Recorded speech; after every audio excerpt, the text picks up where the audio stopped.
Hi guys, we start with the Unit 2 of the Web Applications for Internet 4.0. And the Unit 2 it's about the business web frameworks. We have three topics for this unit. The first one is the development frameworks, the second one the frameworks installation, and the last one is application settings. In the first topic, the development frameworks, we know about the main options, or at least the most used options in the market about web frameworks used to make many applications, web services, APIs, web resources, etc. that are developed by this kind of tools. The first time we need to know what is a framework or a web development framework. A framework have become an essential part of web development as the standards of web applications are always rising, so does the complexity of the technology needed. It's completely unreasonable to reinvent the wheel for such sophisticated techniques. That's why using frameworks endorsed by thousands of developments around the world is a very sensible approach for building rich and interactive web applications. A web app has a backend that it's a server side and a front end that it's a client side. And a web framework or web application framework, it's a software framework that is designed to support the development of web applications, including web services, web resources, web APIs, etc. The web frameworks provide a standard way to build and deploy web applications on the World Wide Web. The web frameworks aim to automate the overheads associated with common activities performed in web development. For example, many web frameworks provide libraries for database access, templating frameworks, and session management, and they often promote code reuse. Although they often target development of dynamic websites, they are also applicable to static websites. And we have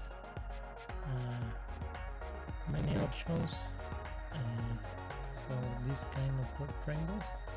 They are classifying in three types of framework architectures. We have the first one is the single page applications. It's the era of minimalism, where a single page web app is more popular. The most sought-after applications include only the required elements of content. These offer a greater interactive user experience, permitting the single-page web app and the end user to have a more dynamic interaction. We have the second type of architecture, that is the microservices. The execution of a single and specific functionality through microservices architecture framework permits developers to roll out applications faster and with greater efficiency. As various components are developed in different coding language, there is greater flexibility in choosing a technology of choice. And the last type is the serverless architecture. This permits applications to execute without a correlation to infrastructure-related tasks, where the developers don't have to manage the backend servers working on third-party infrastructure. or the most common known as a cloud-based architectures. And we have the web application architecture, some components. The web application comprise various components that are segregated into two categories of components. The user interface app components, this is a reference to the web page that have a role that is related to the display, settings and configurations. It's related the interface experience related than the development, and consequently it deals with displays, dashboards, configuration settings, notifications and logs, etc. And we have the structural components. The structural components of a web application basically refer to the functionality of the web application with which a user interacts, the control and the database storage. In other words, it has got more to do with the structural aspects of the architecture, as the name suggests. This basically comprise the web browser or client, the web application server and the database server. The web browser or client permits the user to interact with the functions and the web apps, and it's generally developed using HTML, CSS and JavaScript. The web application server handles the central hub that supports business logic and multi-layer applications, and is generally developed using Python, PHP, Java, .NET, Ruby and NodeJS. The database server offers business logic and relevant information data that is stored and managed by the web application server. It stores, retrieves and provides the information, and we have the SQL and NoSQL database in this kind.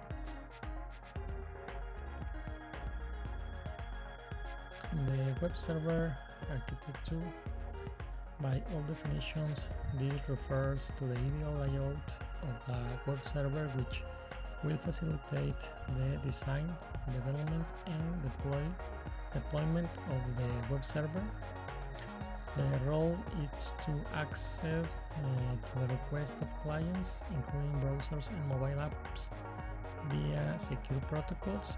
The requests called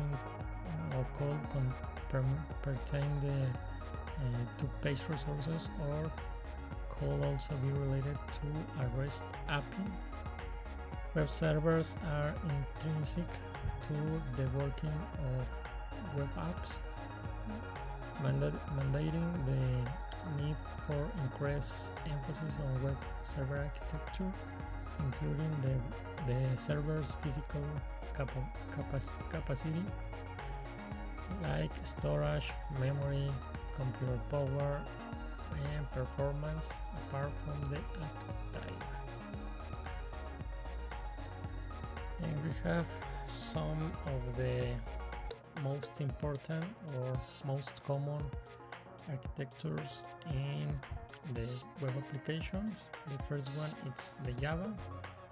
By virtue of being a versatile programming language, this is popular in the enterprise development environment. The requirements of a solution determine the extent, the complex nature of web application architectures. Regardless of the complexity or the nature of the application, Java Web Applications architecture is the preferred platform for developers to build solutions and deliver as per expectations. One of the distinct advantages of this architecture is the ability to combine and rely on the Java native tools and frameworks for creating applications straddling the entire spectrum, from simple to the most complex of applications. The second option that we have is the cloud-based web applications architecture. The migration to the cloud is more of an imperative than a choice, primarily as a result of the benefits across all parameters. Consequently, cloud-based web applications architecture has been developed. This has resulted in the creation of a corollary, the coupling of data. In other words, cloud-based apps function and store information on local servers and in the cloud. We have the NodeJS web application architecture. At the core of NodeJS web application architecture lies the pattern of model view. For instance, the model view controller, the model view model, and the model view presenter. We have all of these kind of patterns that can use in the Node.js. Node.js permits the creation of patterns for the purpose of identifying code elements and also to configure the elements apart from routing.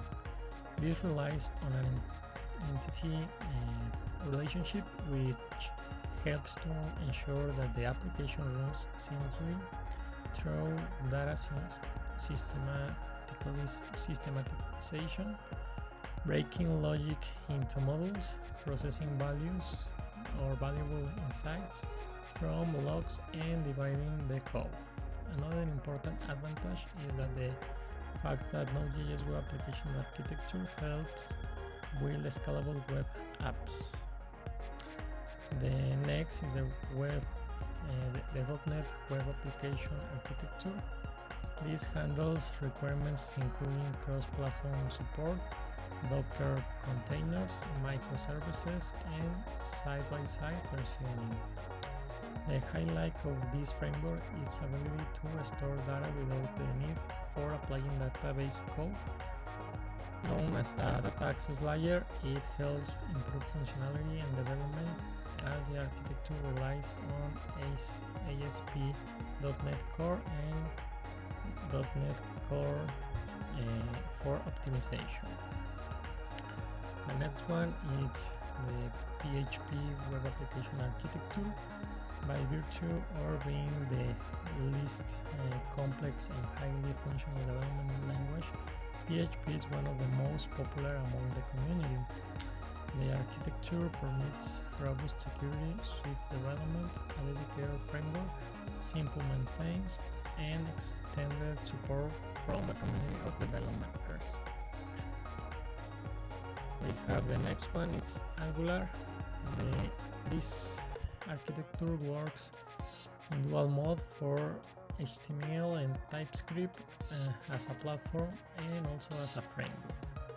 The use of ng modules for building offers manifold benefits to Angular development, including user experience with lazy loading, apart from reducing the code size. And the next one is the Laravel web development. The Laravel and other PHP web frameworks approach the model view controller architectural pattern and has at its core syntax that is expressive, creative, and elegant. It offers a simplified web development process through better routing, sessions, authentications, and caching. As a result, it takes lesser time to completing projects. It helps to increase traffic and incorporates flexible features including modular packaging systems. One of the highlights is the fact that different routes can be created with an existing route name by creating unique URLs. The auto-loading facility dispenses with the need for special inclusion paths. And we have a Python web frameworks. Python facilitates the development of web applications with code that is short, concise, easily readable, and maintainable. This is one of the reasons why developers take a fancy to Python for use as a server-side scripting language. It speeds up the web application in addition to dispensing with the need for web application maintenance. Custom web application through Python development is achieved by using multiple Python web frameworks, including full stack. Not only it is dynamic, it doesn't require lengthy coding. Perhaps the biggest advantage of Python is that the language is considered as the most suitable one for prototyping. In addition to this, it is highly flexible and integrates well with other languages, apart from the extensive library at its disposal. The next one is the Express. Thanks to the popularity of NodeJS, Express is quickly becoming one of the most trending frameworks nowadays. It is popular amongst Accenture, IBM, and Uber, and many other companies, and it is also compatible with other frameworks such as Kraken, Sails, and Loopback. Express prides itself as a minimal, fast, and opinionated framework. It provides some core framework functionalities without obscuring the features of Node and leverage the robust performance of the asynchronous NodeJS. It is also quite flexible and supports full application as well as REST API as well.